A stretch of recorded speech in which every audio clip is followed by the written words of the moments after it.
Ainda está cinza. Estamos gravando. Então vamos lá, senhores. Alguém quer tirar alguma dúvida sobre o que a gente discutiu nas últimas aulas? Lembrando que vocês já podem resolver a primeira lista todinha. Então, no final da aula, a gente fechou a aula passada. Opa, a Ingrid ia fazer uma pergunta. Fala aí. Professor, sobre a lista, eu fiz ela hoje e aí, no fim da aula, será que você pode tirar duas dúvidas que eu tenho no fim da aula? Perfeito. Valeu, Me muito lembra no obrigada. fim da aula, pode ser? Sim, muito obrigada. E aí, vamos falar aqui do ponto que a gente parou na aula passada. Na aula passada, a gente chegou a discutir essa tabela 2, que era a penúltima página das notas de aula referentes ao tópico 1, e faltou a gente falar dessa tabela, e como eu disse, vai ser algo relativamente rápido. Então, aqui nessa tabela, a gente tem a renda per capita em dólares para o ano de 2015 de diversos países. Quais países? Todos que eu consegui no site do Banco Mundial. Está tudo em português, porque os nomes estão em inglês, porque o site estava em inglês, eu não me propus a traduzir. Já aconteceu uma vez num trabalho que eu fiz, traduzir o nome, acho que de 70, 80 países para o português. Não é o fim do mundo, mas dá um trabalho. Acho que todo mundo entende, né? Então, acho que dá para a gente saber que isso aqui é Estônia, que isso aqui é Portugal, que isso aqui é República Eslovaca, e assim vai. E vamos ver aqui só os comentários aqui embaixo. A conversão para dólares levou em conta a paridade do poder de compra. A gente vai mais à frente falar da paridade do poder de compra. A ideia os dólares, $1 nos Estados Unidos não necessariamente compra a mesma coisa que ele pode comprar no Brasil. Vou dar um exemplo. Você põe que digamos que com $100, você que consegue comprar 8 Big Macs. As pessoas gostam de usar inclusive Big Mac como exemplo, sanduíche de McDonald's. 8 Big Macs em Nova York. Aí você traz esses $100 para o Brasil, converte em reais, e aqui você consegue comprar, digamos, 15 Big Macs, por exemplo. Então, é que o poder de compra do dólar é maior aqui no Brasil do que nos Estados Unidos. Então, é feito um ajuste na hora que se computa o PIB per capita para esses diferenciais de poder de compra. PIB per capita em dólar, né? E aqui, 2, utilizou-se a renda nacional bruta. Isso quer dizer o seguinte, estou falando dessa nota aqui, que essa renda per capita é o PNB per capita. Fonte, como eu já mencionei, o Banco Mundial. Então, vamos aqui. Desculpe. Deixa eu pegar aqui a calculadora que eu sei que eu vou querer aqui. Então, vamos olhar. Isso aqui é a renda anual. Então, aqui naquele pequeno, acho que é um Emirado, Catar, se não falha a memória. Um pequeno país, produtor de petróleo, digamos assim, é um governo e uma população não muito grande em cima de um bando de imensas reservas de petróleo. Renda per capita, 120 mil dólares. Vamos ver quanto isso dá no ano, né? Vamos ver quanto por mês. Aí, os países aqui estão. A ordenação foi feita pela renda per capita, do maior, ou seja, o maior está aqui em cima à esquerda, e a gente vai decrescendo, tá? Então, a menor renda per capita vai estar lá embaixo à direita. Dividindo esse valor, $120.090 por 12, a gente chega ao valor de $10.090. Arredondar, $10.000. Então, no Catar, a renda per capita era de $10.000. Se a gente converter isso pela taxa de câmbio hoje do Brasil, isso é da ordem, a taxa de câmbio real-dólar, sem levar em conta o PPC, $10.000, R$56.000, em média, que cada indivíduo no Catar tem para viver no mês. Temos aqui o Brasil está aqui, ó. Então, basicamente, todos esses países aqui, nessa coluna aqui, e até aqui. Isso é interessante que o Iraque, apesar de toda a destruição, como é um país produtor de petróleo, ainda tem uma renda per capita maior que a do Brasil. E lá embaixo, à direita, temos os países mais pobres. Vamos pegar, por exemplo, a República Centro-Africana, que foi a menor renda desses países para o qual havia informação, $750 no ano, a renda per capita. Então, só uma coisa. 750. 12 divide. $62,50. Então, na República Centro-Africana, as pessoas têm, em média, $62,50 por mês. Enquanto no Catar, se a minha memória estiver falhando, a renda média era $10.000 por mês. Tá? Então, realmente, existe uma diferença imensa na renda per capita dos países. Varia muito de um país para o outro. Os países são muito ricos, outros bem ricos, mas não tão ricos. Inclusive, a maior renda per capita do mundo é dos Estados Unidos. Os Estados Unidos está aqui, está entre 1, 2, 3, 4, 5, 6, 7, 8, 9, 10º país na lista. Né?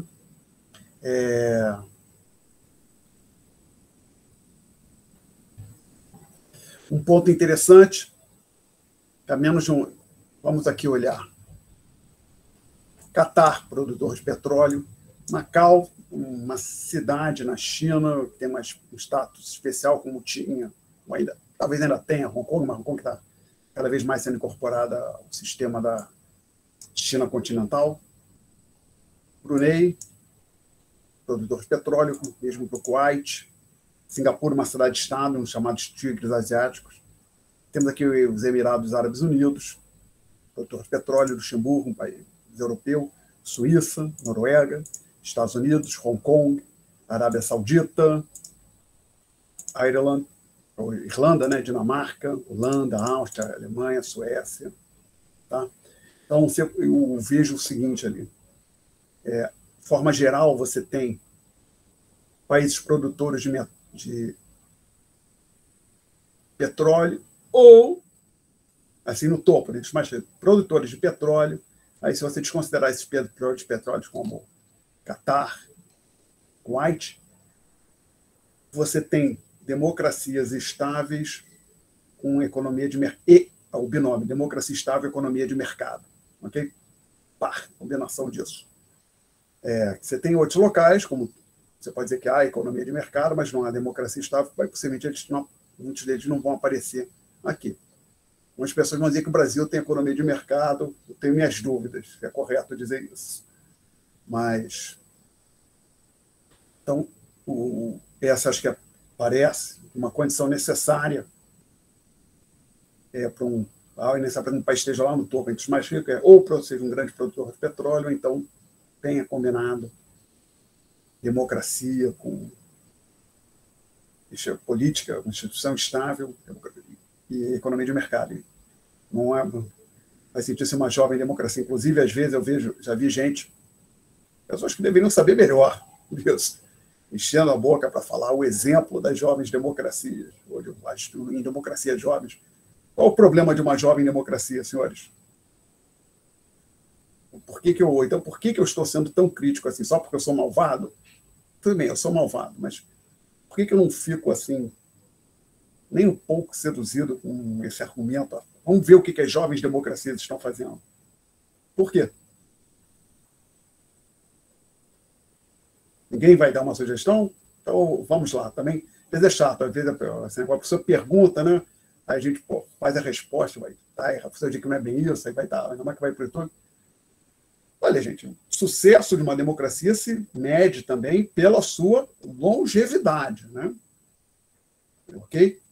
Uma democracia, para ser bem-sucedida, o regime político, a estrutura tem que durar bastante. Então, inclusive, assim, permito-me ser bem chato aqui, se é que vocês aguentam. Espero que vocês não desistam do curso. Se vocês forem olhar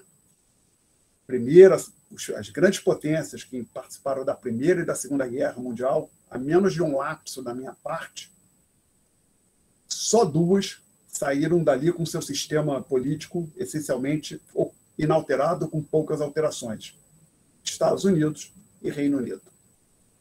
Inclusive, então, os Estados Unidos está com um sistema político, vamos dizer assim, desde 1788, quando foi aprovada a atual Constituição americana. A Alemanha, eu fiz a gente falar da Alemanha, mas espera aí, a Alemanha, o regime político deles é pós-Segunda Guerra Mundial. Tem que passar mais tempo para poder ser um exemplo. Né? Outra coisa, também já vi gente assim falando, não, a República de Weimar, o que foi a República de Weimar? Foi a república que não existiu na Alemanha, surgiu após o fim da Primeira Guerra Mundial, com o fim da monarquia, queda do Kaiser, e que durou até a ascensão do nazismo. Primeiro, durou pouco, e segundo, não foi exatamente algo bem sucedido, né? Porque ela deu margem para que o nazismo chegasse ao poder e se impusesse, e não foi nem pela força das armas. Né? O nazismo não se impôs, não assumiu o governo na Alemanha pela força das armas. Tá? Perguntas. Curiosidade. Muriel, peço que coloque sua pergunta. Eu estou reservando as dúvidas sobre a matéria para o fim da aula. Perguntas, curiosidades sobre essa tabela aqui. Tá? Bento vai fazer uma pergunta. Diga, Bento. Me escuta, professor? Sim, estou escutando. É só uma pergunta rápida também, porque assim, medir também o sucesso de um país um pouco subjetivo só com esse dado, né, de renda per capita. Tem outros índices talvez serviriam melhor para expressar tipo desigualdade social, outras medidas assim que são importantes. Sim, tem. A renda per capita não é o único indicador de bem-estar. Tem um indicador hoje, não sei se você ouviu falar, o IDH, Índice de Desenvolvimento Humano, que olha para a renda per capita e duas outras medidas, principalmente expectativa de vida e mortalidade infantil, mas não me lembro com certeza. Mas o fato é que, é sabido, existe uma correlação positiva entre renda per capita e esses indicadores como mortalidade infantil, taxa de alfabetização. Cadê? Aí seria negativa entre renda per capita e mortalidade infantil. Usualmente, quanto maior a renda per capita, menor tende a ser a mortalidade infantil. Quanto maior a renda per capita, maior tende a ser a taxa de alfabetização. Quanto maior a renda per capita, maior tende a ser a expectativa de vida ao nascer. Ok? Então, tem esse fato. Mas é só para não entender. Aqui eu não estou fazendo uma afirmativa que isso aqui é um indicador de bem-estar também. Eu trouxe essa tabela porque ela traz... Porque, basicamente, aqui nós temos renda per capita e é um dos tópicos, né, que nós discutimos nesse capítulo, né, como é que calcula o PIB. Então, assim, agora que a gente discutiu como calcular, é bom a gente dar uma olhadinha nos números e ver, ter pelo menos uma noção, mesmo que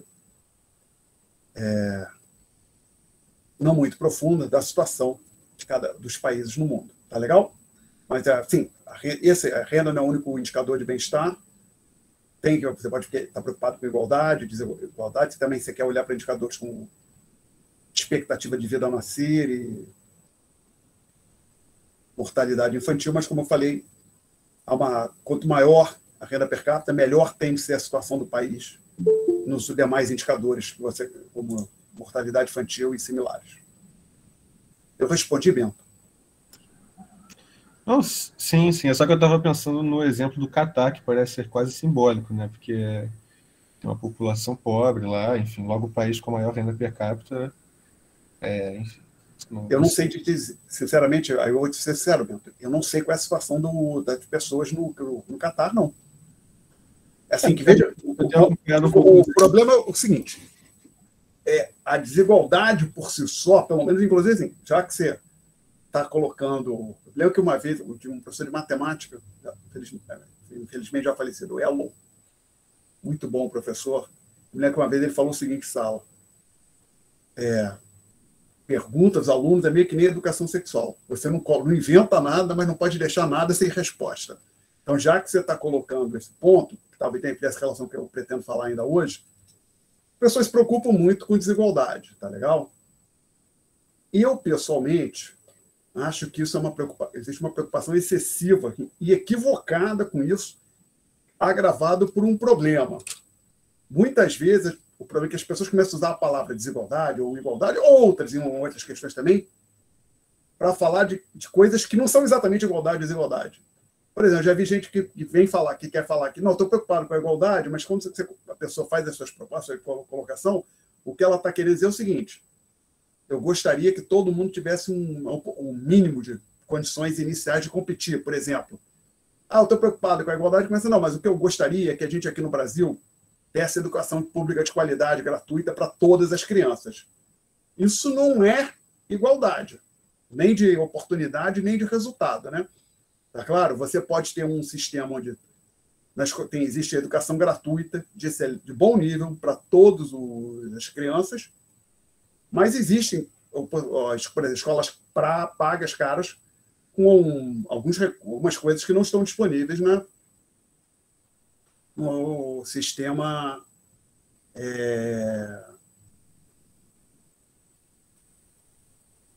no sistema público, tá legal? Por exemplo, você pode ter uma escola muito cara, por exemplo, a escola pública, excelente, veio para ser de excelente nível. Estivesse falando de um país como o Brasil.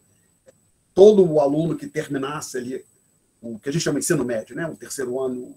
A gente fala terceiro ano do ensino médio, não é isso? Quando eu estava, eu tinha idade, quando eu era terceiro ano do segundo grau. É o terceiro ano do ensino médio, são 3 séries, não é isso? Sim ou não? Isso. Obrigado. Então, assim, um ensino de qualidade, todo mundo terminando o terceiro ano, uma das coisas que deveria saber é ser fluente em inglês. Se não ser fluente, talvez mas com bom domínio do inglês, para ler sem problema e com a possibilidade de se comunicar mesmo com alguma dificuldade. Tá? O que certamente não é o caso do Brasil.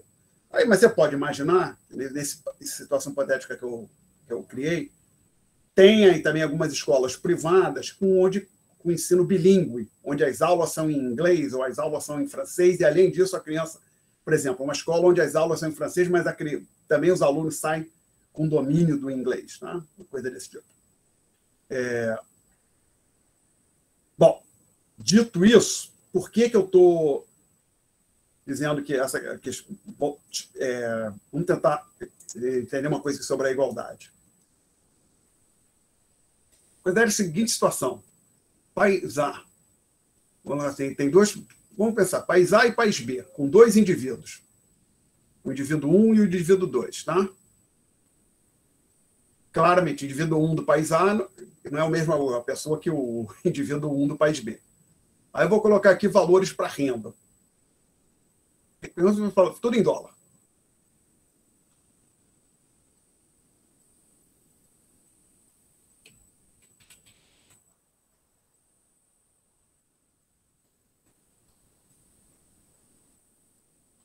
Botar o ponto separado, separação dos milhares aqui para deixar claro. Vamos lá. Agora a sua pergunta, Bento. Se você não quiser responder, é só dizer que prefere não opinar, fica à vontade. Mas já que foi você que levantou a questão, onde as pessoas vivem melhor, em termos de renda, pelo menos? País A ou país B? B. Obrigado, Ingrid. Acho que talvez tenha salvado o Bento e não quiser responder. Deixa eu colocar de outro jeito. Alguém aí gostaria de... Porque você pode escolher, você é cidadão do país A ou do país B. E aqui vai dizer indivíduo 1 e 2. Pode dizer indivíduo 1. Pode dizer assim, o país A é um país onde todo mundo tem renda de $1.000. País B é um país onde algumas pessoas têm renda de 2.000, então metade tem renda de 2.000, outra metade tem renda de 50.000. Alguém aí na turma prefere morar no país A, morar no país B, só com base nessa informação, não tem mais nada. Você tem que tomar decisão com base nessa informação. Que não dá para pedir para levantar a mão, né? Eu talvez poderia, mas não vou conseguir contar. Então vamos lá. Alguém preferiria morar no país A? Não, né? Ingrid, então já que você falou, você preferiria morar no A ou no B, Ingrid? Se essa aí é a renda, eu preferia morar no B. Bento, desculpa te incomodar, você preferiria morar no A ou no B? Olha, é uma questão um pouco complexa, e o exemplo que eu peguei do Catar é porque as pessoas não recebem 2.000 e a outra 50.000. Acho que essa distância é muito mais díspare, assim. E, enfim. Tipo, porque as pessoas realmente têm pessoas que são miseráveis no Catar, enquanto ele é miserável, tem os operários, por exemplo, essa questão ficou bem evidente na construção dos estádios da Copa do Mundo e tal, que é uma coisa que está bem acompanhada pela mídia. E por isso que eu achei curioso, assim, se o país com maior renda per capita, isso não se traduzir num bem-estar da população. Pode ser. O ponto é eu não conheço o suficiente depois eu vou falar especificamente do caso do Catar. Mas, então, no caso aqui desse exemplo, olha, vamos falar, claramente, no país A, tem muito menos desigualdade. O país B tem muito mais igualdade do que o país A, mas o problema é que todo mundo vive melhor em B do que todo mundo em A, né? Então, o ponto é, assim como a renda per capita sozinha não vai dizer o que um país, a situação de qualidade de vida de um país, a renda per capita, a desigualdade também não vai dizer. Tem outras coisas que você deveria olhar. Agora, voltando para o caso do Catar, eu certamente não gostaria de ser um cidadão do Catar. Assim, por motivos diversos, acho que nada contra, mas eu preferia não ser. Apesar de ser pelo que acho que ninguém questiona os dados do Banco Mundial, no sentido de ser acurado ou não. Tá? Então, o que eu sei que, não sei se é no Catar, eu sei que, por exemplo, tem, acho que da gente da Coreia do Norte, que assim como tinha médicos cubanos aqui no Brasil, tinha trabalhadores da Coreia do Norte, mas não eram médicos, parece que construção civil, atuando, acho que na China e em alguns países do Oriente Médio. Não sei se no Catar tem também.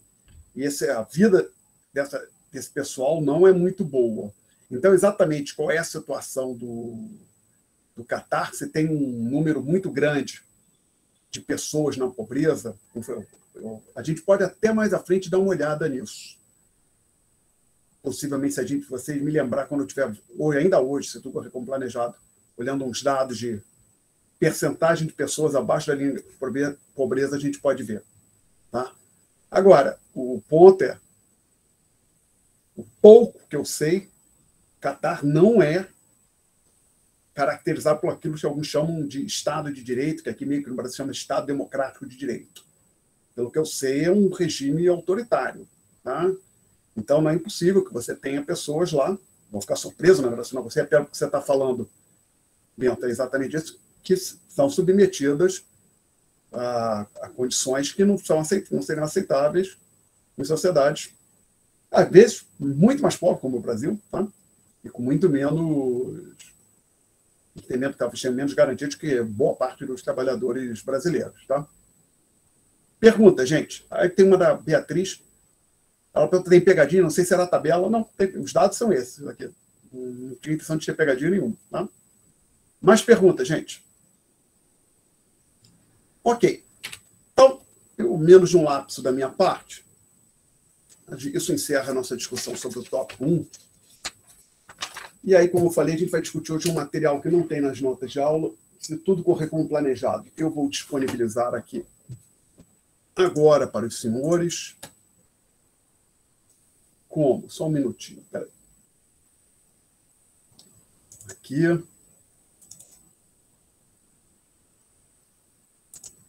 Abriu. Ok, eu quero disponibilizar. Houve um barulhinho aqui, isso foi uma mão, não, alguém pedindo para entrar. Então vamos lá. Criar link, copy Dropbox link. Então, o material que eu vou estar discutindo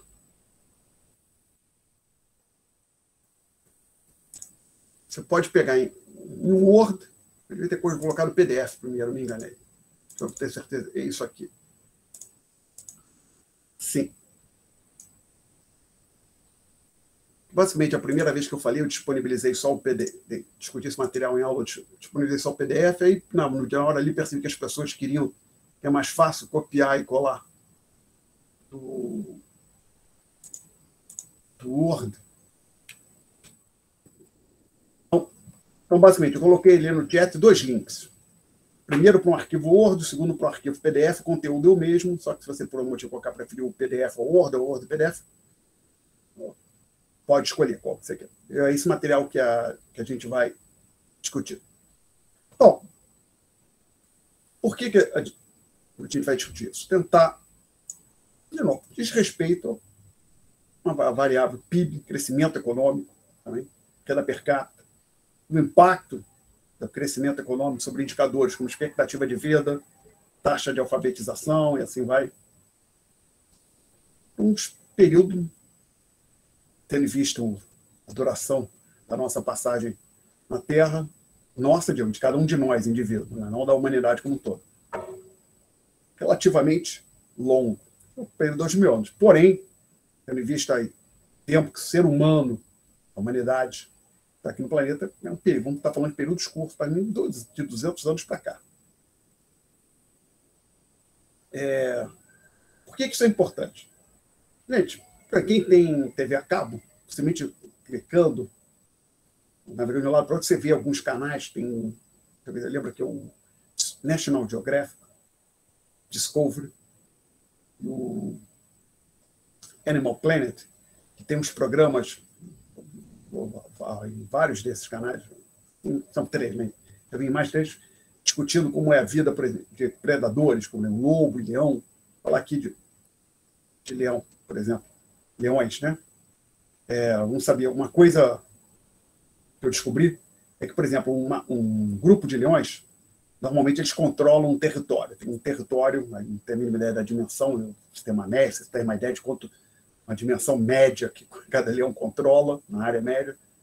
E, basicamente, nesse território que eles controlam, se aparecer algum leão estranho, eles atacam, botam para correr ou matam. Tá? As fêmeas, usualmente, elas nascem e morrem no mesmo território. Elas nascem no grupo que ocupa um dado território e ficam por ali até a morte. Os machos, não. Eles nascem num grupo, crescem, e quando eles ainda são adolescentes, não são adultos plenos, os machos adultos do grupo, às vezes só tem um, às vezes tem 2, 3, talvez 4, expulsam, ou seja, quando o adolescente, quando o leão macho está chegando próximo de virar um macho adulto, ele é expulso do grupo. E esses machos expulsos do grupo, então eles ficam vagando, e é difícil, né? Que às vezes tem que vai vagar, passa em lugar no território de outro grupo, vai ser atacado. E o que eles tentam fazer? Ou o macho sozinho, ou com seus irmãos, ou às vezes nem com irmãos, machos solitários se juntam, formam coalizões, atacam, quando eles estão suficientemente fortes, os machos de um grupo estabelecido e tentam expulsar ou matar esses machos para eles serem os novos machos no grupo. Aí tem uma coisa, inclusive, triste, violentíssima, que quando um novo grupo um novo conjunto de machos consegue assumir o controle de um grupo de leões, eles matam todos os filhotes que ali estão. Eu não me lembro se matam todos os filhotes machos ou matam todos machos e fêmeas. Mas tem um infanticídio que ocorre ali, porque não são filhotes deles. Tá? Então, agora, se for pensar a vida do animal, tanto predador, primeiro assim, seja qual leão, leopardo, lobo, a taxa de sucesso na caçada é baixa, no sentido de até ele conseguir abater uma presa, demora muito, vai ter 10, 20 tentativas. É uma coisa duríssima, né? O animal corre atrás da presa, às vezes, para abater os lobos, para abater um bisão, passam 2, 3 dias cercando o mesmo bisão até ter sucesso. É uma vida bem dura. Tá? E, por exemplo, um leão que é expulso, quando ele é expulso, ele já está com uma idade avançada, na decadente, sem contar que o leão macho, o macho não é um bom caçador, porque ele é um animal muito grande e pesado, ele é lento, as leoas são muito mais velozes e são muito mais ágeis para a caça. Porque a função do macho no grupo, no fim das contas, é proteger o grupo contra outros leões e também contra as hienas, que você vê esses vídeos, tem constante confronto dos leões com as hienas, violentíssimo. E como o macho é mais forte, ele tem mais facilidade de enquadrar, entre aspas, as hienas, de confrontá-las, botá-las para longe, assim vai. Então, às vezes, por exemplo, um animal desses, um grupo de leões, ele consegue abater um animal e eles vão passar 2, 3 dias comendo o mesmo animal que eles abateram, aquela carcaça, aí eles vão passar mais uma semana sem conseguir bater nada e começa de novo a rodada. A mesma coisa. Matam um búfalo, se alimenta aquele búfalo por 2, 3 dias, aí começa a caçar de novo, fica 3, 4, 5 dias tentando, aí finalmente matam um outro animal para se alimentar, e assim vai. É uma coisa violentíssima. Mas o que isso tem a ver aqui com a gente? Bom, há uns 20 mil anos, talvez a nossa vida, a vida do ser humano, fosse tão diferente, né? Em particular, na hora que entrasse no momento de decadência física, seria um período difícil. Possivelmente imagina, 20 mil anos a pessoa começando a ter dificuldade de locomoção, a vista ficar mais cansada, dificuldade de caçar, ficar mais fraca. É terrível, né? Então, a nossa vida já foi bem pior do que ela é hoje. Nossa, eu digo, do ser humano, como regra geral. Bom, então, hoje a gente vai tentando ter uma ideia, olhar para alguns números, ter uma ideia do quanto a gente avançou nesses últimos 2.000 anos, na verdade. E também uma ênfase um pouco maior num período de 50 anos para cá, mais ou menos 50 anos. Outra coisa agora, vou marcar no relógio, que assim, nós temos aqui a nossa vida cotidiana, foi, acho, para todo mundo, né? Profundamente, consideravelmente afetada pela pandemia, para algumas pessoas, por exemplo, gente que faleceu, né? E para as pessoas foram, evidente, uma coisa atrás, para os familiares, os amigos também, né? Mas mesmo quem não contraiu a doença, não teve um parente próximo, um amigo próximo que viesse a falecer da doença, a rotina, o dia a dia mudou muito, né? Acho que não acredito que exista alguém cuja rotina não mudou em nada. Talvez até exista, mas seriam poucas pessoas, imagino.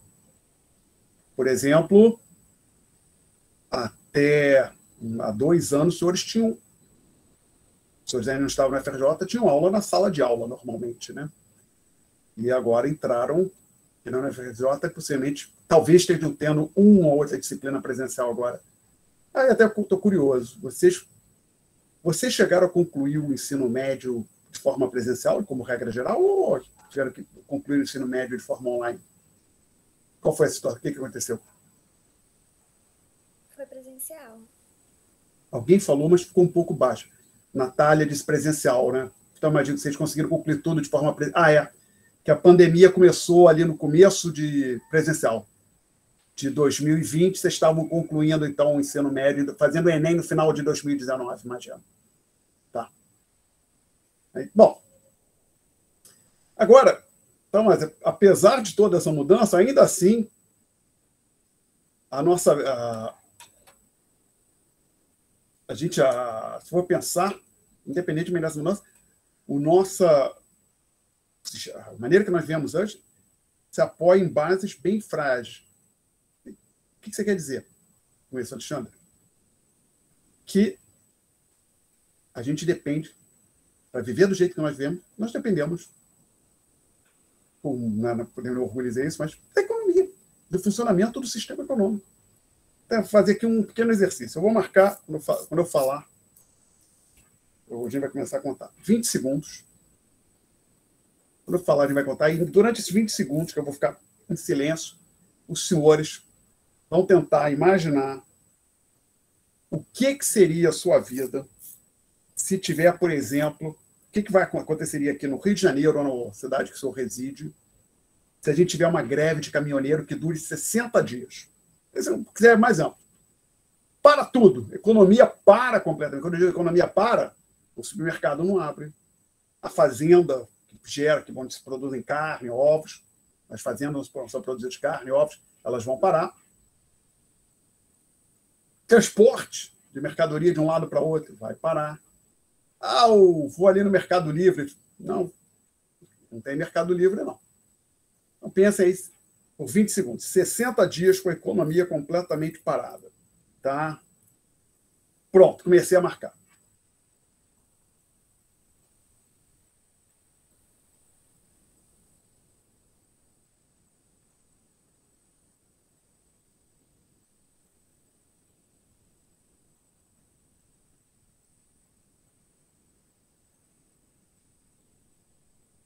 Ok, senhores, 20 segundos passaram. Então, alguém quer fazer um comentário? Então, eu vou fazer a pergunta. O que aconteceria? As coisas começam a ficar mais caras. Acho que vai ser pior que isso, Beatriz. Ou vão ficar bem caras, no sentido que você não vai conseguir comprar nada, dependendo de quanto dinheiro você colocar. Por quê? Imagine, por exemplo, qualquer cidade brasileira, 60 dias com tudo parado. comércio fechado, mercadoria não tem mercadoria chegando.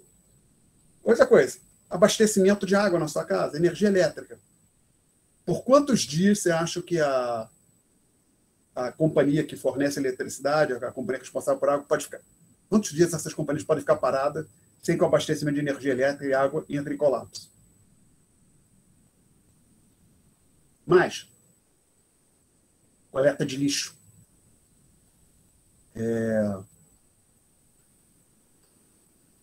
Coisas simples. Quero comprar uma carne, comprar uma fruta. Quanto tempo? Parou tudo. Quanto tempo você vai conseguir sair na esquina? Você pode até dizer o seguinte, pode até mudar esse exercício um pouco. A cidade que você mora continua operando, mas o resto do mundo para. Por quanto tempo a sua cidade vai tocar as coisas? Acho que não é difícil imaginar que vai ser um caos, né? Na verdade, se você parar completamente tudo que a gente está fazendo, muita gente vai morrer de fome ou de outros problemas, né? Vai ser um caos completo. Para a gente ter luz, tem um abajur ali, internet, computador, tudo isso, a economia tem que estar funcionando continuamente.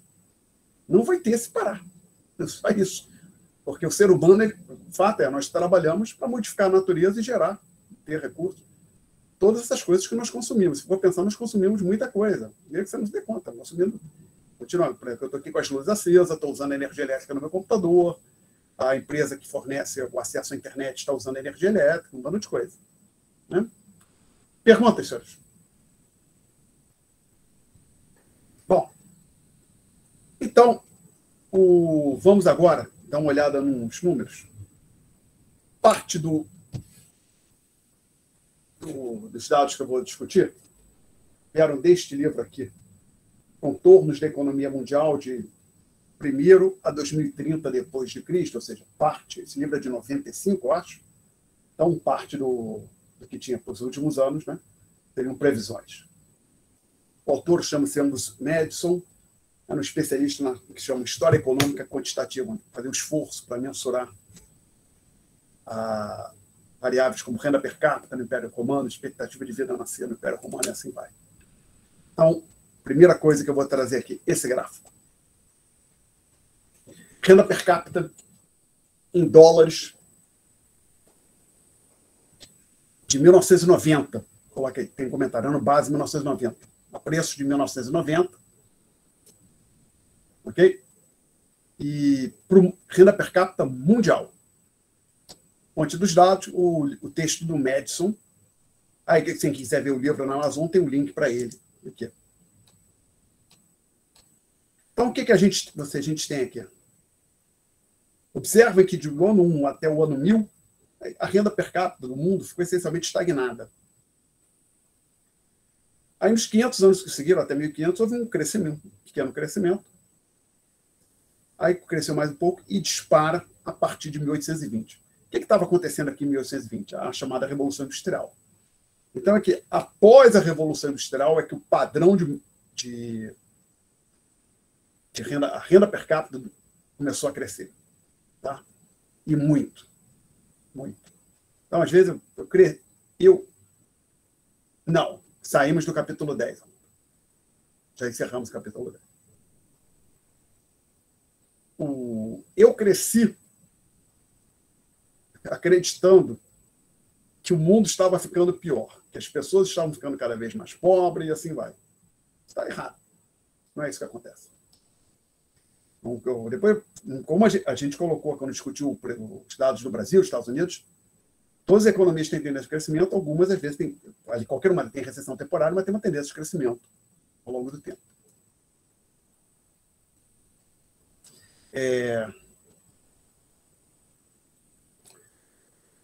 Bom, aí deixa eu ver o que mais que eu coloquei aqui.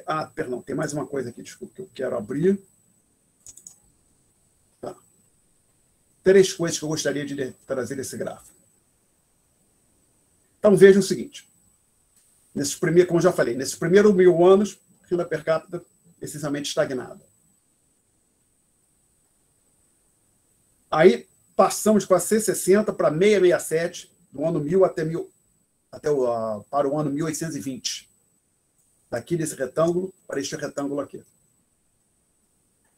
Isso aí é um crescimento quase nulo, se você olhar a média anual. A média anual é 0,05% de crescimento.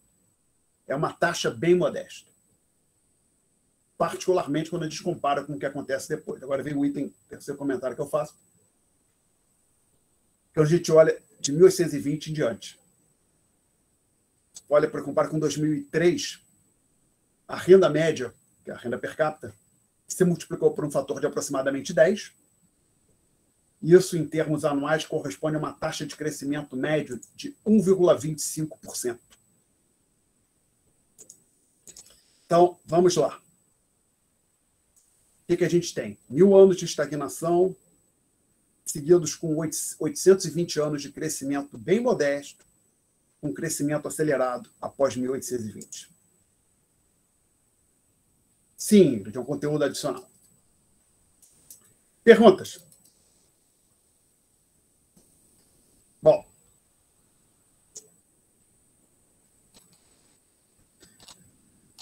Desculpe. Deixa eu olhar num outro canto aqui. Então, como até os senhores já falaram, não, mas a renda per capita não é tudo. Mas o texto do Mencken fala, uma das pontas, o problema é, o ponto é, não, deixa a renda para lá, não faz isso não, você dá um tiro no pé, porque você precisa de recursos para financiar programas de saúde e outras coisas, mesmo que você não goste, então eu não queria me preocupar com renda, mas eu só estou preocupado com educação, com saúde, você precisa de dinheiro, cara.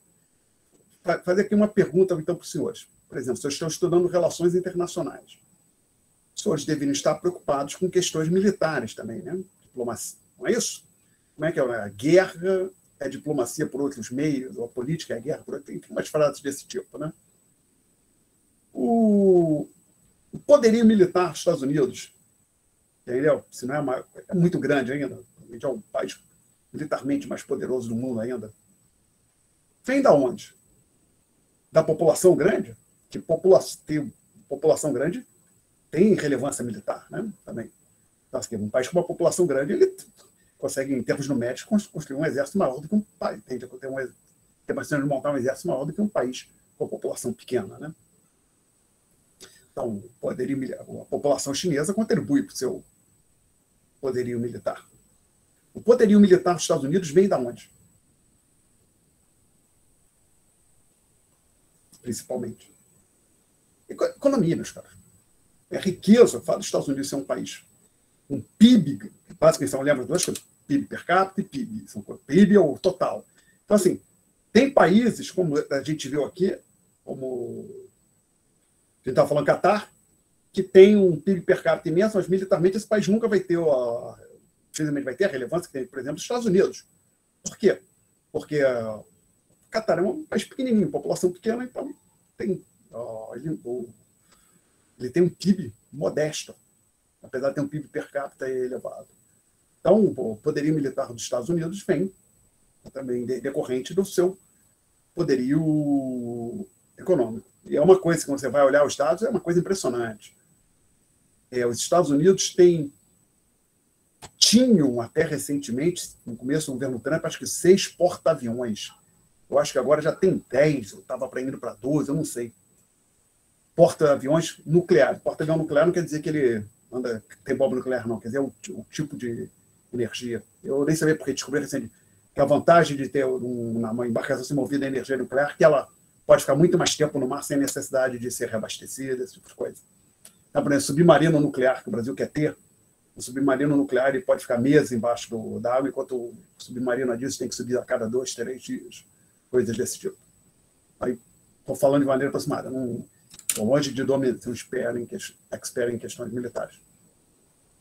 Enquanto, por exemplo, a Rússia hoje não tem nenhum porta-aviões operacional, a China tem um porta-aviões, está indo para o segundo, e acho que nenhum desses países tem porta-aviões nucleares. Né? Então, assim, o poderio militar dos Estados Unidos é muito maior, e vem da economia. Isso vale, meus caros, não só para questões militares. Você quer construir um sistema Você tem um bom programa de saúde, vai precisar pagar médico, construir prédios, tem custo, os prédios, hospitais, salário de enfermeiros, aí depende se você quer comprar, às vezes você quer fornecer o medicamento para o paciente, tudo isso precisa ser financiado, né? Então, o fato aí é que esse crescimento na renda per capita, o ser humano ficou mais rico, teve impacto, foi acompanhado por avanços em indicadores não econômicos. Vamos olhar, então, isso. Quando eu era pequenininho, menor que os senhores, estava na escola ainda, acho que no primário ainda, era bem pequenininho, eu ficava impressionado, me lembro assim, o rei fulano morreu com 48 anos, o outro rei morreu com 51 anos. Eu ficava, mas esses caras morriam jovens, né? Às vezes é que eles iam para a guerra e morriam na guerra. Eu não sabia me dei conta que há 500, 600 anos as pessoas morriam muito antes, viviam muito menos do que hoje, né? Então, nessa tabela 1, a gente tem dados de expectativa de vida ao nascer. Nos anos 1820, 1900, 1950, a informação do Madison. Demais anos eu peguei no Banco Mundial. Então, hoje não, 2017, né? Expectativa de vida ao nascer no mundo, 72 anos. No ano 1000, 24 anos. Tá? Eu não tenho aqui, mas na época eu olhei, se você viesse, por exemplo, por aqui, 1700, pegasse a expectativa de vida ao nascer na Inglaterra, que é a principal potência econômica do mundo na época, a expectativa de vida ao nascer na Inglaterra em 1700 era menor do que a expectativa de vida ao nascer hoje nos países mais pobres do mundo, que aqui de hoje. Pega um país bem, por exemplo, República Centro-Africana, a expectativa de vida ao nascer na República Centro-Africana hoje é maior do que, ou para próximo ao que era a expectativa de vida ao nascer nos Estados Unidos. Então, esse avanço que houve na economia, na renda per capita, foi acompanhado também pelo avanço da expectativa de vida ao nascer. Perguntas? Comentários? Bom, então, vamos avançar mais um pouco. Qual é o próximo aqui? Ponto aqui. População mundial. Então, temos ali para o ano 1 a estimativa do Madison, 226 milhões, que era 0,226 bilhões. Então, aqui eu digo de onde vem os dados. Do ano 1 até 1950, ou seja, da primeira linha até esta linha aqui de 1950, Madison. Demais anos, Banco Mundial. Então, a população mundial disparou. O fato da gente conseguir aumentar a nossa produtividade. Também espero que a gente vivesse mais, que tivéssemos mais filhos e assim vai. Apesar cada casal hoje, em média, tem muito menos filhos do que antes. Nasce mais gente hoje do que há 1000 anos, porque a população é muito maior. Perguntas? Outro ponto. Aqui, quem quiser ver os dados do Banco Mundial, tirei desse site aqui. Depois a gente vai visitar o site do Banco Mundial, não por esse indicador, para outro.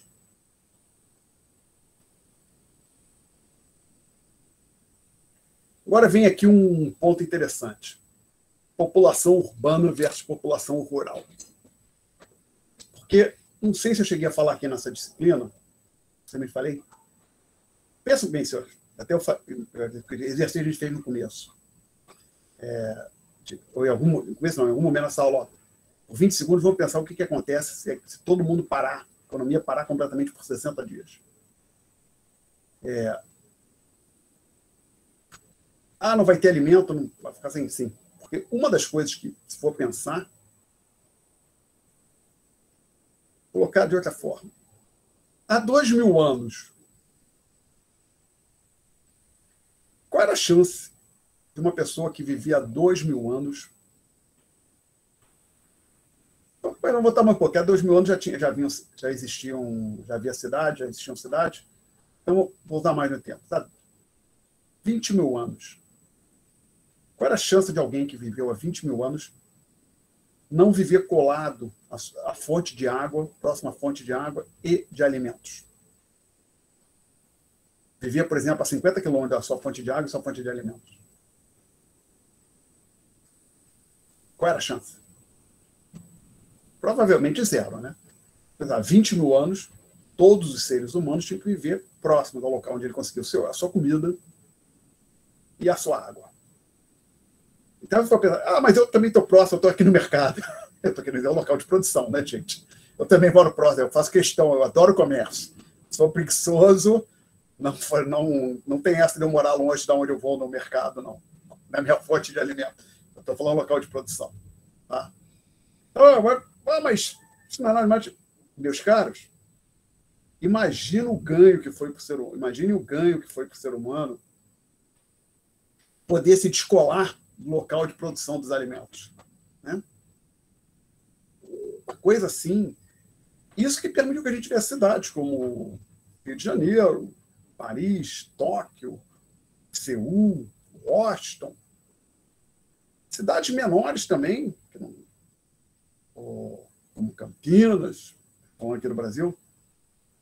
O Biraque, por exemplo, quem está em Campinas não mora colado nessa fonte de alimento. Né? Tá? Então, uma das coisas excepcionais que o progresso econômico trouxe para o ser humano foi a possibilidade de se separar, ficar distante das suas fontes de alimento. Agora, para que isso seja viável, o que é necessário? Que o alimento esteja sendo continuamente transportado de um lado para outro. Né?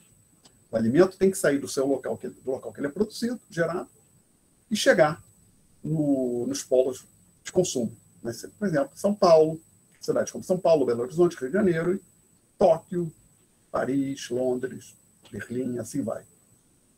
Mas se o ser humano tiver que voltar a ficar colado a essa fonte de alimento, vai ser um desastre. A gente não vai ter uma vida como vai ser bem diferente, possivelmente bem pior, bem mais miserável do que a vida que nós temos hoje. Perguntas? Então, essa questão de população urbana versus rural, ela é importante porque, apesar de não ser exatamente isso, ela vai nos permitir ter uma ideia de como.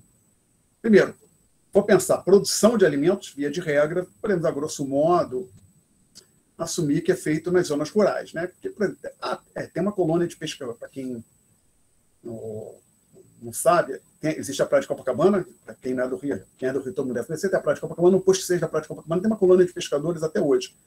Então, pelo que eu sei, eu nunca fui lá fazer isso, mas a pessoa pode chegar ali na colônia de pescadores, não sei exatamente que hora, os barcos estão chegando, voltando do oceano e trazendo peixe fresco.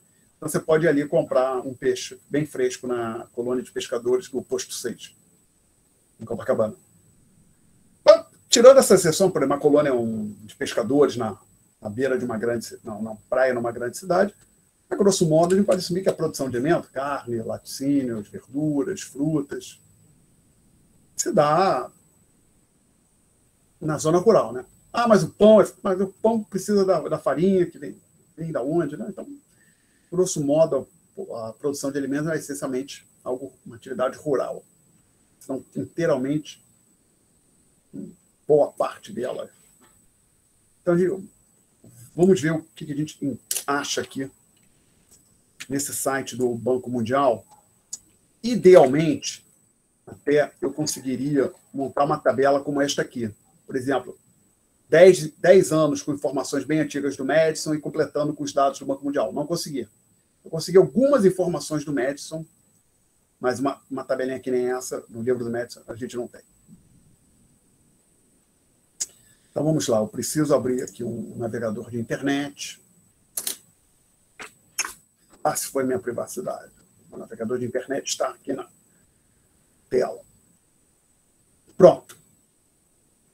Então, de 1960 até 2020, nós temos a evolução do indicador de população rural como percentagem da população total no mundo.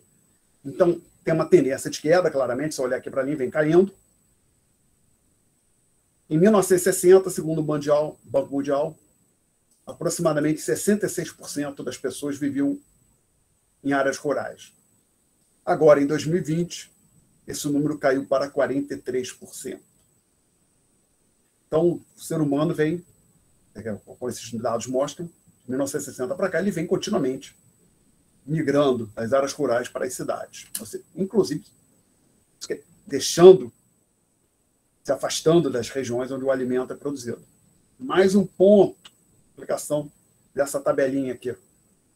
Tabelinha não, desse gráfico.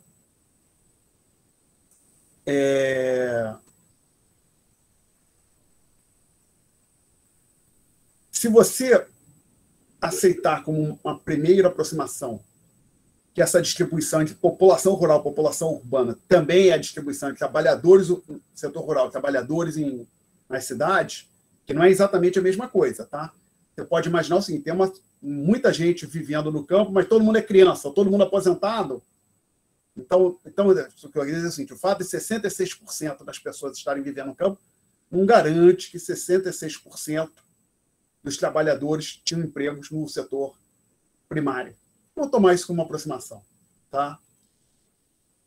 Então, estamos aceitando isso como uma aproximação, a gente quer dizer o seguinte, em 1960, 66% dos trabalhadores estariam dedicados à produção, essencialmente de alimentos, que é o que se faz no setor primário.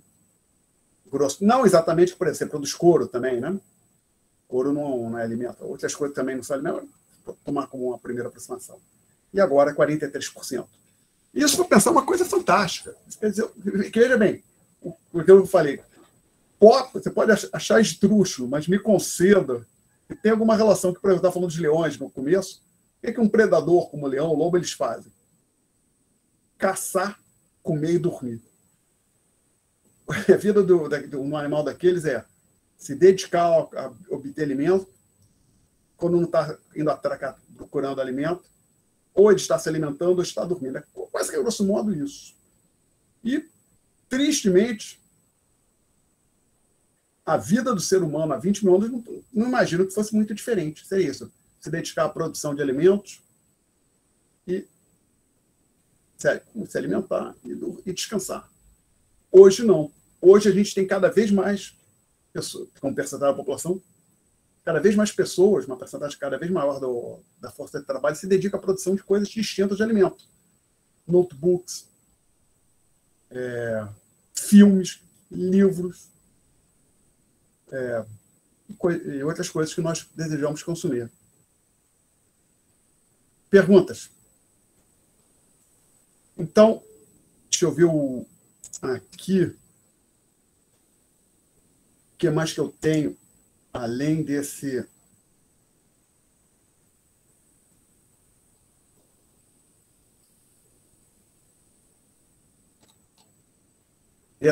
Desse gráfico aqui do Banco Mundial. Tem os dados aqui. Vou botar rapidamente no quadro. Fazer uma tabela, 2 países, 2 anos.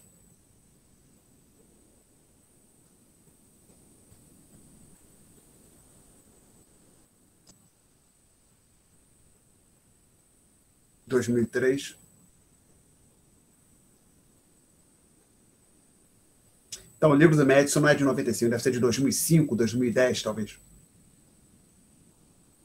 Reino Unido, ok, permita United Kingdom, Estados Unidos.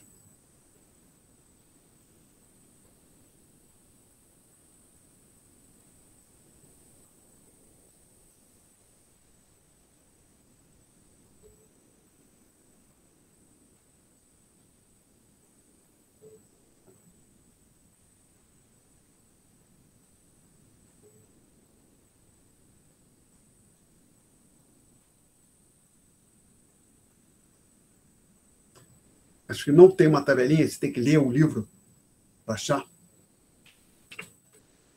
Esse texto do médico é de 2007, né? Está aqui, tem, o livro é de 2007. Na página 76 você acha essas informações para montar essa tabelinha.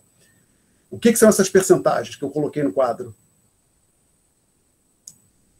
Essas percentagens é a fração dos empregos na agricultura.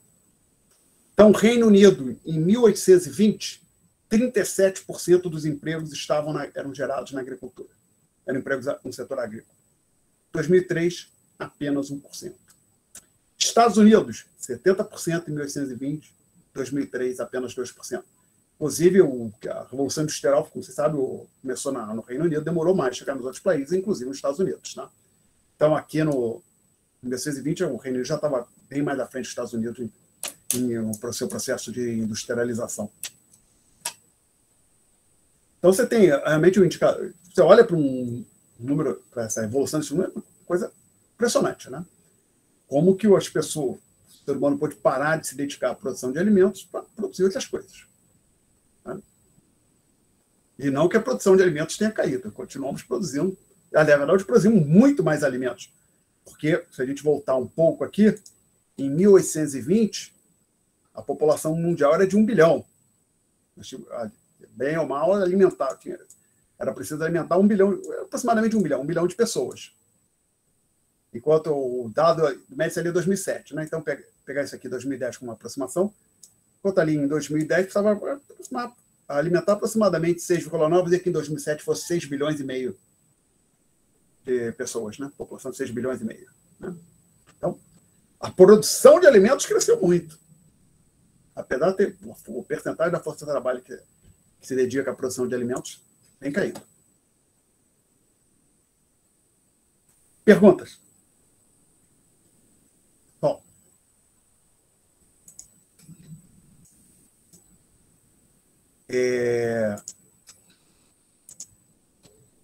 Desculpe, deixa eu olhar uma coisa aqui.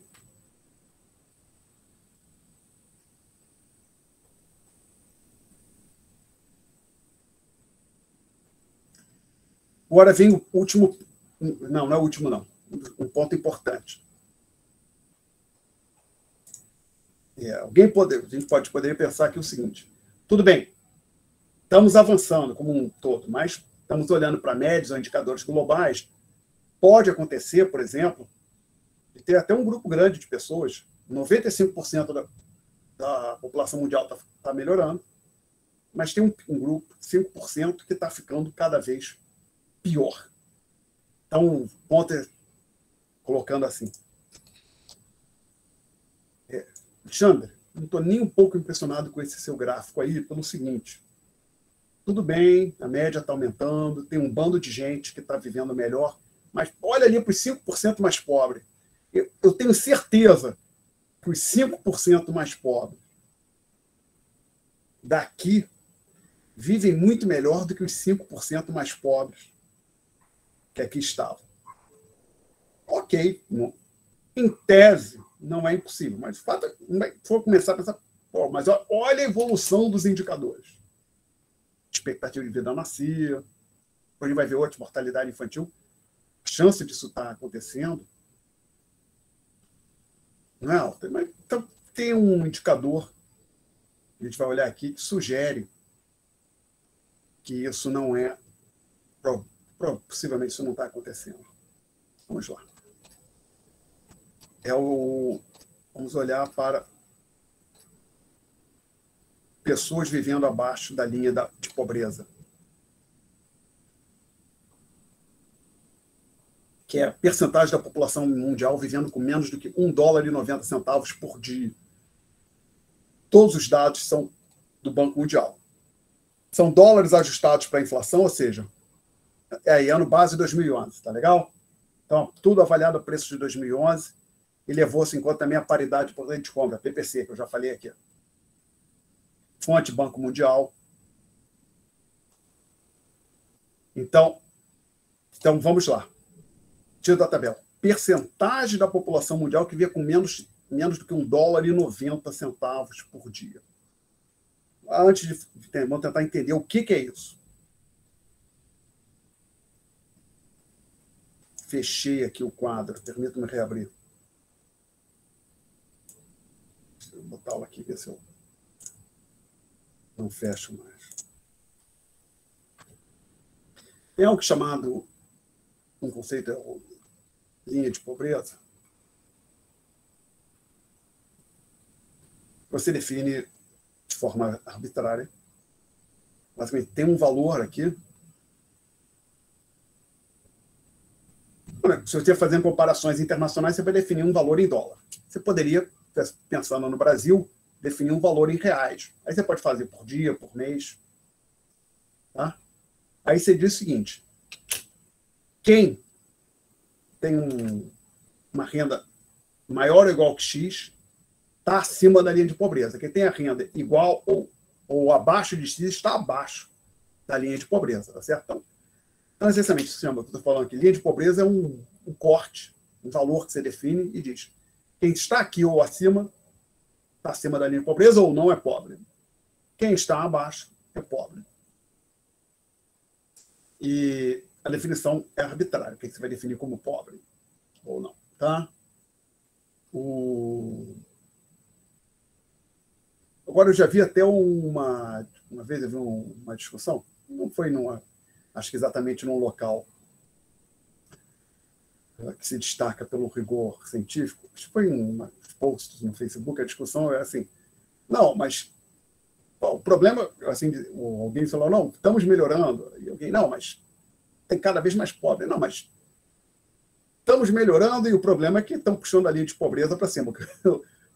Aí o camarada, mas então, você tem que, para você estar entregando um bom resultado, você tem que acompanhar a linha de pobreza que está se movendo.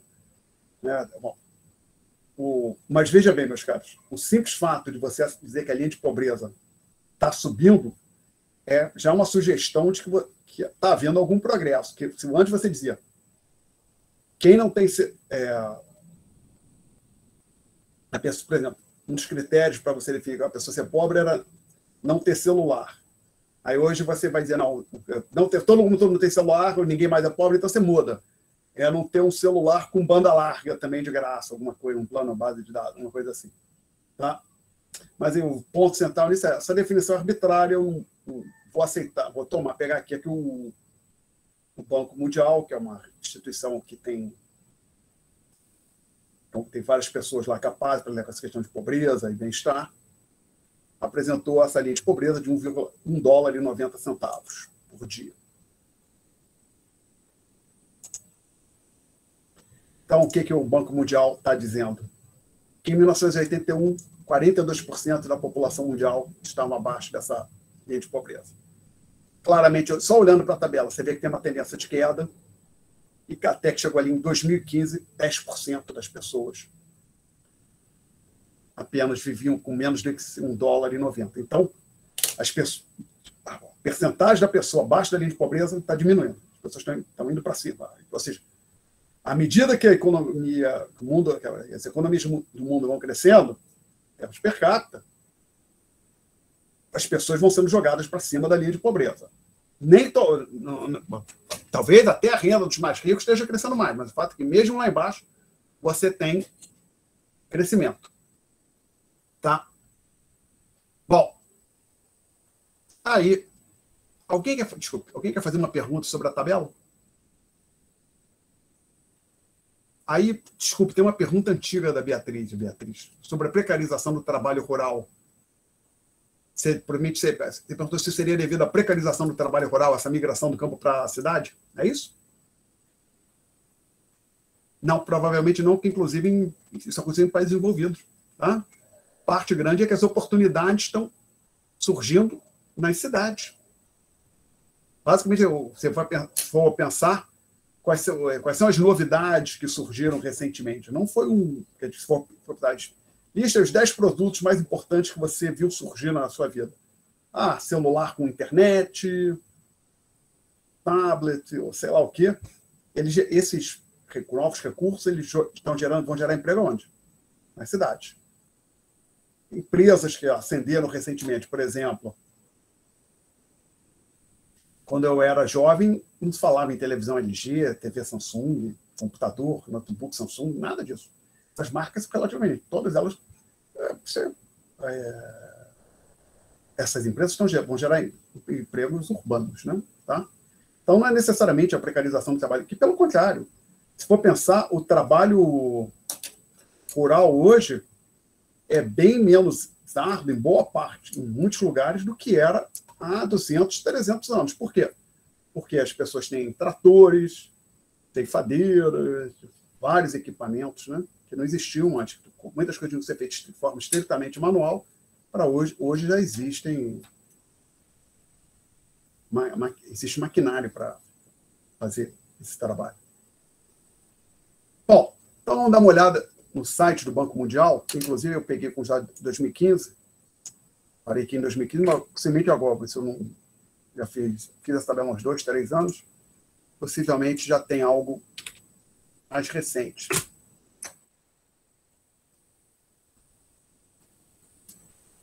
Então, basicamente, como eu disse, tendência de queda, 1981, 42,7. Então, aqui eu botei 42,1. Eles atualizaram, refizeram a conta, tá? Tem uma pequena diferença. E você vê aqui, então, a tendência de queda. Uma piora aqui, continua caindo, piora. Possivelmente, parou em 2017. Não tem nada mais recente, não. O último dado é 2017. Quando eu botar 2020, vai ter uma piora. 2020 foi o ano pico da pandemia. A economia mundial tomou uma pancada forte. Tá?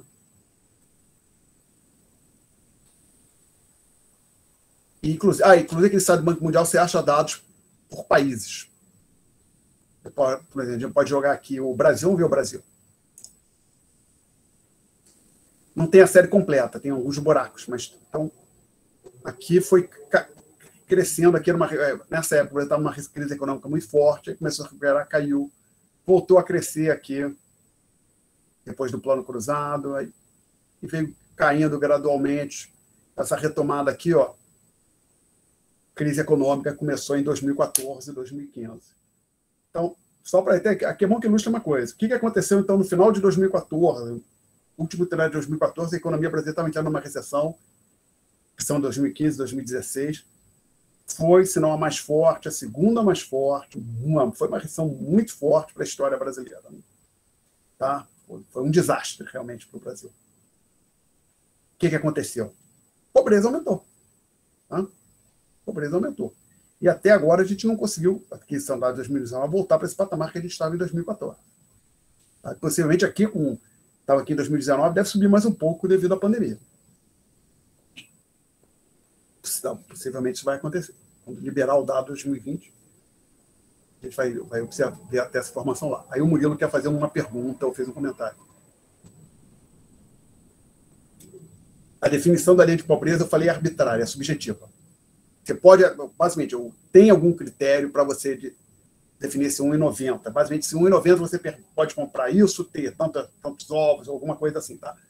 Mas é uma definição, o critério do que é ser pobre envolve um juízo de valor, tá? Você tinha usado a expressão arbitrária, você pode colocar, como você colocou, Murilo, subjetivo.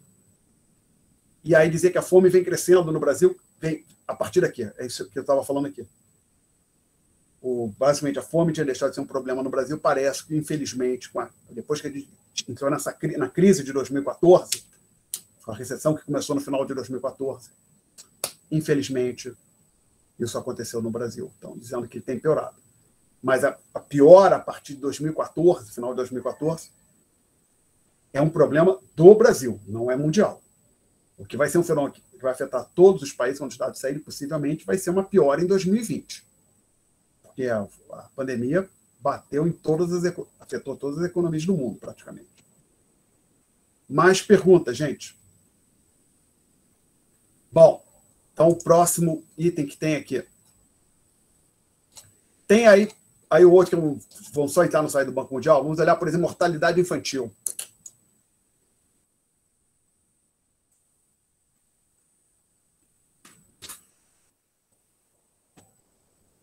Caindo também. Em 1990, 64,5, o primeiro ano que o Banco Mundial tem informação. Hoje, 28,2. E aí não é percentagem, é por mil, né? 60 aqui é 64,5 por mil, aqui 28,2 por mil. Tá? Você pode, vamos mais uma vez, clicar no Brasil. Caindo também. Tendo que, interessantemente, teve uma piora aqui em 2016, talvez já em decorrência da crise, de 2014, 2015. Agora, vamos ver se a gente acha que o Catar, que a gente tinha falado no começo. Estou curioso para ver o que acontece no Catar. Vamos ver o Catar. Que eu fiquei com o Brasil e o Catar. O Catar vem caindo também, ele está abaixo do Brasil, tá? Mas agora você vê, apesar de ser um país com a renda per capita bem maior que a do Brasil, 12,4, Catar, não, é bem menor, 5,6. Catar talvez esteja próximo de países como... Vou tentar botar mais um aqui. País envolvido. Vamos lá. Eu vi a Austrália aqui. Vamos botar a Austrália. A Austrália está abaixo do Catar. Tá? Então, o Catar, apesar da sua renda per capita bem alta, esse indicador de mortalidade infantil tem um desempenho pior que a Austrália. Bom, outros indicadores aqui. Taxa de alfabetização. Vou tentar botar nota aqui. Moradias precárias.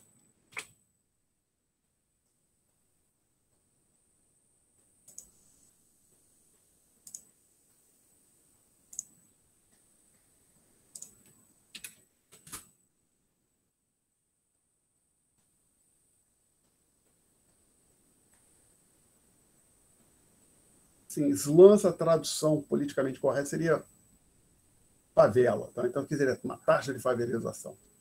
Eles não têm uma série, tem alguns, você pode olhar alguns pontos passados, 5 em 5 ou de 10 em 10, que tem um dado para 2000, para 2005, ou seja, não tem para todos os anos, tem de 5 em 5 anos, mas vem, segundo o Banco Mundial, vem caindo. Estava aqui na faixa de 40%, hoje estaria na faixa de 29,3%. Hoje, quer dizer, 2018. Tá? Aqui parece que vinha caindo mais rápido, né? Que talvez tenha, vai começar a ficar próximo de se estabilizar nesse patamar de 28%, 27%, 29%. Vai ter que guardar o tempo, alguns anos passados, para ver o que vai acontecer aqui. Outro indicador, então, alfabetização.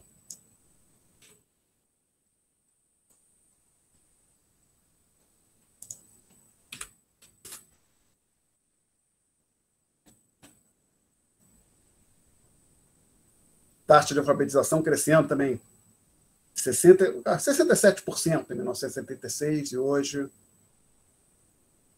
86,7%. Né?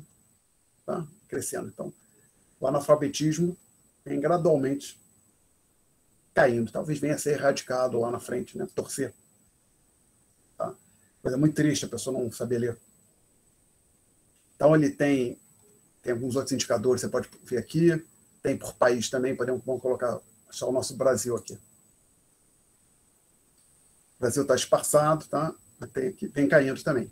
Hoje está em 93%, 1980, 74%.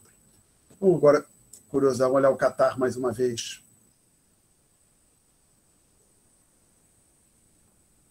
Eu achar. OPQ. Catar.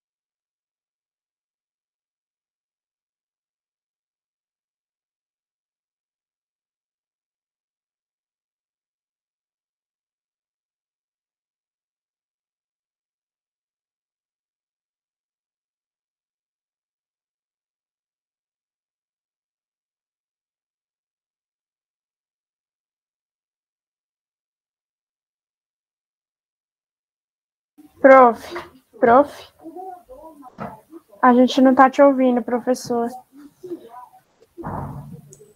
Que quando você entra, por default, o microfone fica fechado. Desculpa. Imagina, eu acho que você caiu e voltou. Não, eu caí, não. Foi uma boa. Fui fechar alguma coisa aqui, bati no X errado e fechei o navegador. Peço desculpas por isso. Então, Imagina. eu acho que esse. Ah, mas eu não devo estar apresentando nada agora. Não. Vamos lá, voltar. Não, o que aconteceu? Share. Agora acho que vai. Então tá.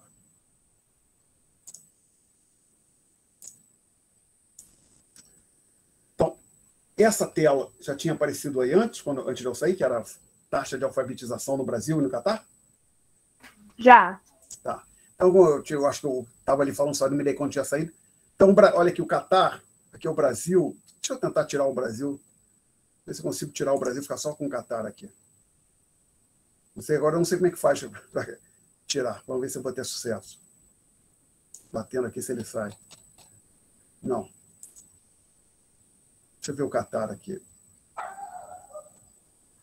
Vamos lá, tem aqui 2016 Catar, 93,145, quer dizer, 93% de taxa de alfabetização. Então, apesar da sua renda per capita elevada, 7% da população do Catar ainda era analfabeta em 2016, né? Um número muito alto. Tá? Certamente, com essa renda per capita, o Catar poderia ter um desempenho bem superior desses indicadores. Que era a questão que eu esqueci o nome do rapaz, foi o Bento, que eu acho que falou no começo da aula. Levantou a questão do problema do Catar. O Catar, apesar da renda per capita alta, não estava muito bem em outros indicadores. E agora, aqui que eu tiro. Pronto, ficou só o Catar. Então, 2017, mesma coisa, 93,4. Aí, outro indicador, acesso à telefonia móvel, ou seja, acesso ao celular.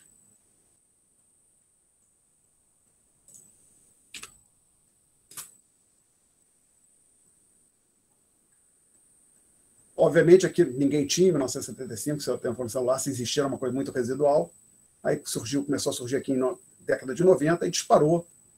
Hoje, 110%, ou seja, eles são, basicamente, assinaturas de telefone. Eu ia falar linha de telefone celular, até falei outro dia numa outra disciplina, não faz se falar linha de telefone celular, que linha teria física, né? Não existe. Então, mas assinaturas de telefone celular por 100 pessoas. Então já tem 109, 107 telefones celulares por 100 pessoas. Acho que tem gente que tem mais de um telefone celular, né? Mais de uma assinatura. E não quer dizer que todo mundo tem. Tem gente que tem 5 linhas e tem gente que não tem acesso ao telefone celular. Mas vem avançando muito isso também.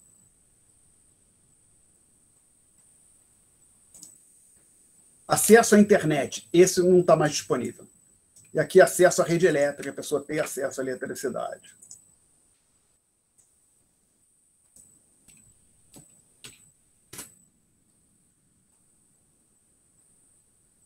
Também subindo no mundo todo. 73% em 1998, chegando a 90% agora em 2019. Mas ainda tem 10% da população mundial que não tem acesso à eletricidade. Tá?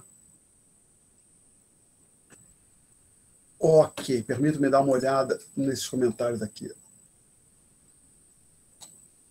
Então, eu acho que, basicamente, os números falam por sozinhos, esses números, uma vez, são impressionantes. Acho que, então, até o ser humano avançou bastante nesses últimos anos. Tá? Com sorte, esse período difícil da pandemia, tem vários impactos, incluindo a economia será superado. Vamos retomar. O humano vai retomar a prosperidade. Mas até o Brasil vem avançando. Apesar do Brasil não é um dos países que mais cresce no mundo, mas tem crescimento, novidades, avanço tecnológico nas principais economias do mundo, isso acaba repercutindo positivamente nos países menos dinâmicos, como o Brasil. Perguntas, senhores? Sobre essa exposição, sobre esses tópicos. Não? Curiosidade, alguém ficou surpreso com esse tipo de informação? Alguém achava que era algo bem diferente? Ninguém vai falar nada? Você não achava ou você achava que era diferente, Beatriz? Eu não fiquei surpresa. Não, tá. Então é que você é mais bem informado que seu professor. Eu acreditava, quando eu era jovem, que nós vimos piorando. Mas, por outro lado, essa facilidade de você ter esses dados é uma coisa mais recente, né? Você conseguir, por exemplo, fazer isso que eu fiz aqui, de apresentar esses dados para vocês há 30, 40 anos, na década de 80, por exemplo, era um trabalho difícil você conseguir juntar todas essas informações, né? Hoje é uma coisa rápida, por exemplo, você sai do Banco Mundial, você tem todos os dados lá. Tá? Então, assim, o fato é que a qualidade de vida, o bem-estar material tem aumentado. Então, acho que a gente... Aí tinha surgido uma dúvida sobre o Catar, quando a gente estava falando do tópico 1, a última tabela do tópico 1. Claramente, quando você olha aqui para os indicadores, você tem umas coisas que sugerem, né? Taxa de analfabetismo ainda de 7% no Catar. Então, se a gente voltar, por exemplo... Não, perdão, vamos ver aqui. Acesso à eletricidade no Catar. O que está acontecendo ali? Será que tem gente lá sem eletricidade ainda? Catar. Não, Catar parece que 100% das pessoas têm acesso à energia elétrica. Agora vamos ver aqui esse acesso, para comparar, deixar aqui o Catar e colocar, por exemplo, um país desenvolvido, Bélgica.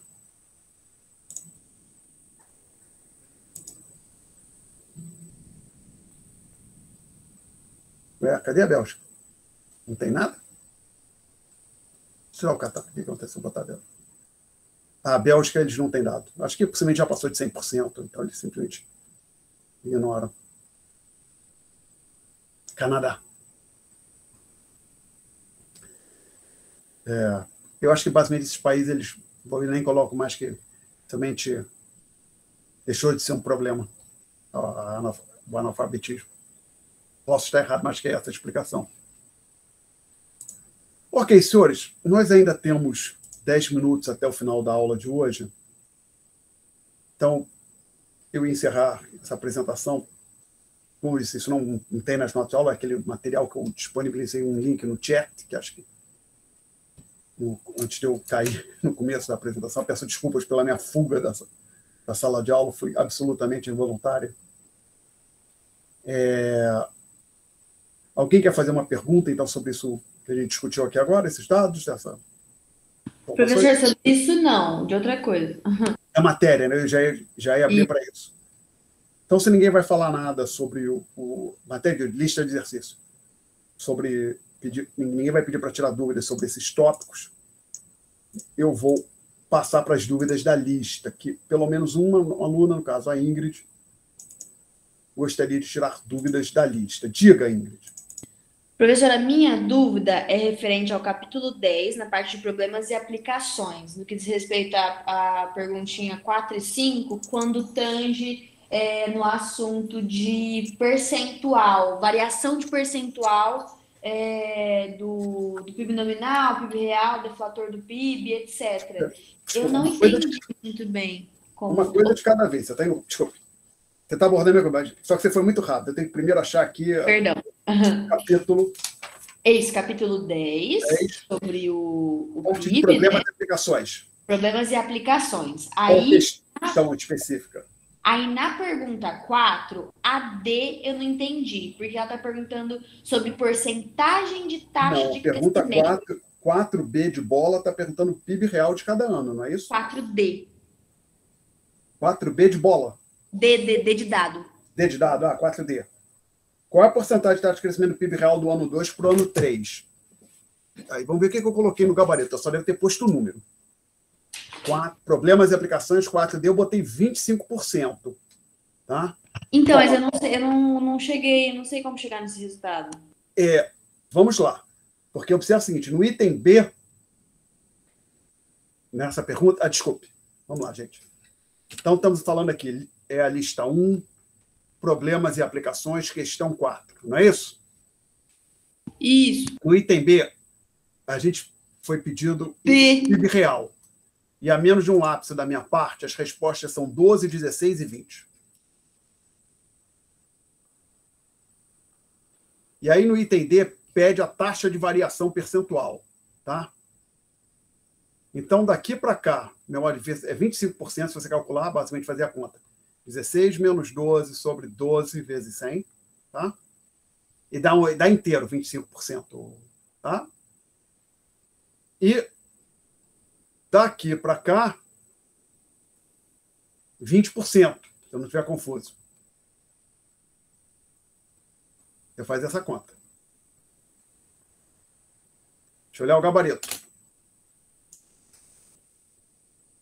Eu botei 25, acho que, peraí. D. Vamos lá, item D. Qual a percentagem da taxa de crescimento do PIB real do ano 2 para o ano 3? De 2 para 3. Então, isso aqui seria o ano 1. Esse aqui seria o ano 2. Ano 3. De 2 para 3, 20%. Será que eu inverti a ordem? E de 1 para 2, 25%. Talvez eu tenha invertido a ordem.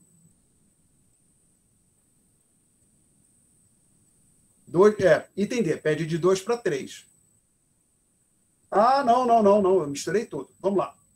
Qual a percentagem da taxa de crescimento? Qual o crescimento percentual do PIB do ano 2 para o ano 3? Desculpe. Ele está pedindo só isso aqui. Crescimento percentual do PIB do ano 2 para o ano 3. O que eu coloquei na resposta? 25%. O meu modo de ver está errado. Deixa eu conferir aqui com a calculadora. Só para não ter. Ele fala, e ano 2, ano 1 é o ano base, ano 2, ano 3. E só para não ter dúvida. Esses números aqui você bateu, você conseguiu igual, não conseguiu, Ingrid? Sim. Esse aí, a B, a C, é só na D, né, que eu fiquei com dúvida, porque eu fiquei pensando que tinha que usar aquela formulinha da taxa de inflação, sabe? É a mesma que é para. Aqui está pedindo, esquece PIB, inflação. Está pedindo para você calcular uma variação percentual. O crescimento percentual de uma variável. Está pedindo, então, para dizer o que aconteceu. Ele pediu do ano 2 para o ano 3, quando passa de 16 para 20. 25%. Então, a conta está errada é aqui, vergonhosamente. Não. É 25% mesmo. A resposta está correta. Tá? Onde eu errei foi no quadro. Fiz a conta de cabeça e errei. Tá? É 25%, está correto. Então, vamos lá. Estamos na lista 1. Problemas e aplicações. Nossa, que está horrorosa essa caligrafia, hein? Lista 1. Problemas e aplicações. Questão 4. No item B, a gente tinha achado que o PIB real era 12, 16 e 20. No ano 1, no ano 2 e no ano 3. E aí o item D pediu a variação percentual daqui para cá. 4 é 1/4 de 16, que a variação foi 4 unidades, né? 4 é 1/4 de 16, então é 25%. Então, você tem que fazer essa conta aqui.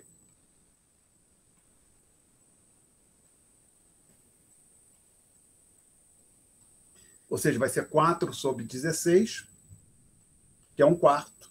1/4 vezes 100, aí você vai chegar à resposta de 25%. Tá? Então, o gabarito não está errado, não. Errado estava o... Professor, mas essa aí não é aquela fórmula lá que eu tinha falado, da taxa de inflação? É a mesma que a taxa de inflação. Independentemente... quer dizer, é similar. Para uma variável X qualquer, o crescimento percentual dela é isso aqui, ó. A data T menos 1 para a data T. É a variação dividido pelo valor da variável no ano inicial, ou no mês inicial, no período inicial, vezes 100. Tá? Legal? Aqui, o diabo que está confundido agora com 100, né? Quer dizer, ponto de multiplicação 100. Você calcula a variação percentual assim, só essa forma. Ok, Ingrid? Beleza. E então, aquela lá que a gente estava, essa outra, né, que é praticamente quase a mesma coisa, quando ele quiser literalmente essa aqui, ele vai dar uma palavra-chave, tipo inflação, não é, no exercício? Depende do exercício, mas vai ter que dizer, olha, calcula a inflação, alguma coisa assim. Eu acho que, por exemplo, o item E pediu a taxa de inflação usando o deflator do PIB. Tá legal? Sim, professor. Aí você vai ver, então, aqui quem vai ser o X? Vai ser o índice de preço. Nesse exercício aqui, o D, o X é o PIB real. No exercício E, o X vai ser o deflator do PIB. E essa é a mesma coisa da 5B? Agora passando para 5, é a mesma ideia da 5B? Já te respondo, que tinha uma outra pergunta, deixa eu alternar os alunos. O Murilo, exportação líquida? Desculpa. Eu posso apagar aqui o quadro, Ingrid? Sim, já tirei foto já, obrigada. Murilo, exportação líquida é isso aqui. Exportação menos importação, tá? Então, o que eles chamam de exportações líquidas é a diferença entre exportações e importações. Ok? Exemplo, por exemplo, o país exportou 200, importou 200 milhões e importou 100 milhões. As chamadas exportações líquidas vão ser igual a 200 menos 100, igual a 100, tá? Pode ser negativo. Se, por exemplo, as exportações líquidas fossem... Deixa exportações líquidas em 200, por exemplo, e essa aqui coloca 500. Então, aqui menos 500, esse aqui seria menos 300, aí seria negativo. Ok? Respondi, Murilo?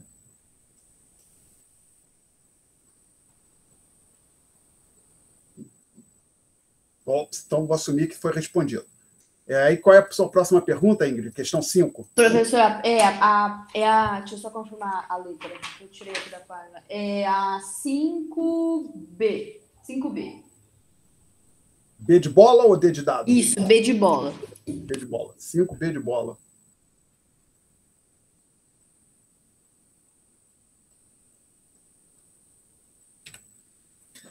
Então, a 5B de bola... Então, vamos lá, de novo. Lista 1, problemas e aplicações, questão 5. Nessa questão 5, então, o autor dá alguns dados de preços e quantidade produzida de 2 bens, que ele chama de leite e mel. Aí pede no item A, calcular o PIB nominal, o PIB real e o deflator do PIB, utilizando o ano de 2010 como ano base. Tá? Então, essa no item A, você achou a mesma resposta que eu tenho no gabarito? Então, assim, a B, eu não consegui pegar o raciocínio para chegar até essa resposta, Não, calma, entendeu? uma coisa de cada vez. Item A, você achou a mesma resposta que eu tenho no gabarito? Sim, achei a mesma resposta. Isso aí tá tranquilo. Tá, então vamos lá. Tentando colocar com as letrinhas que a gente usou. No item A, o autor pediu para 3 anos que a gente calculasse o PIB real, não, o PIB nominal, que eu estou usando o Y maiúsculo, o PIB real, que eu estou usando o Y minúsculo, e o deflator do PIB. A gente calculou esses 3 senhores. Tem no gabarito. E a Ingrid achou a mesma resposta que eu coloquei no gabarito. Aí no item B, ele pede a variação percentual do PIB nominal. Tá? Do PIB real e do deflator do PIB em 2011 e 2012. Lembrando que os anos que tinha nessa questão eram 2010, 2011 e 2012. Então, ele está pedindo a variação percentual quando você passa daqui para cá e daqui para cá. Tá certo? Então, vou olhar para o PIB nominal. Para as outras variáveis, a lógica é a mesma. Então, olha só. O PIB nominal, em 2010, foi igual a 200. Em 2011, já vejo qual foi o valor, já colocando aqui. 2011, ele foi igual a 400 e 800. É isso que ele quer, nessa ordem, espero. Ou seja, deixa eu só colocar aqui 400 e 800, que eu acho que é isso. 400 e 800. Aqui o igual ficou torcido aqui, Renato, desculpe.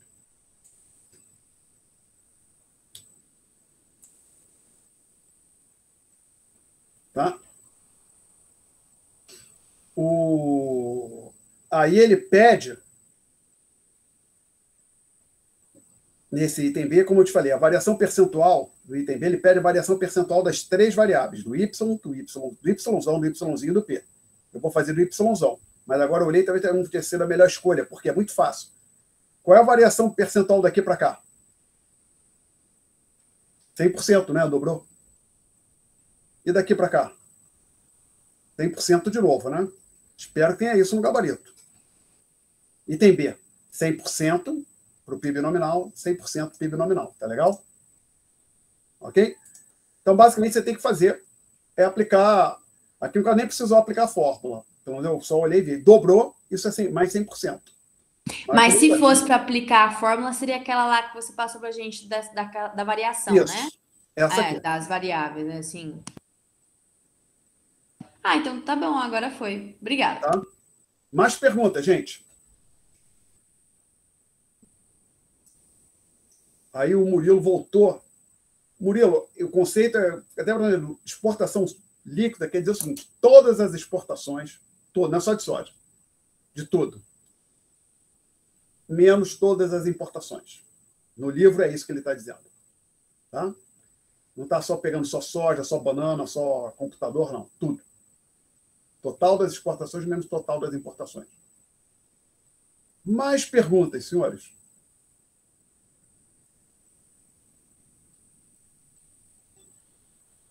Mais perguntas?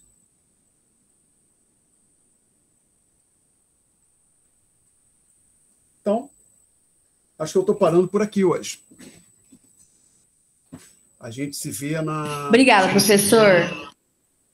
Quarta-feira. Deixa eu parar a gravação. Obrigada, professor. Boa noite. Boa noite. Stop recording.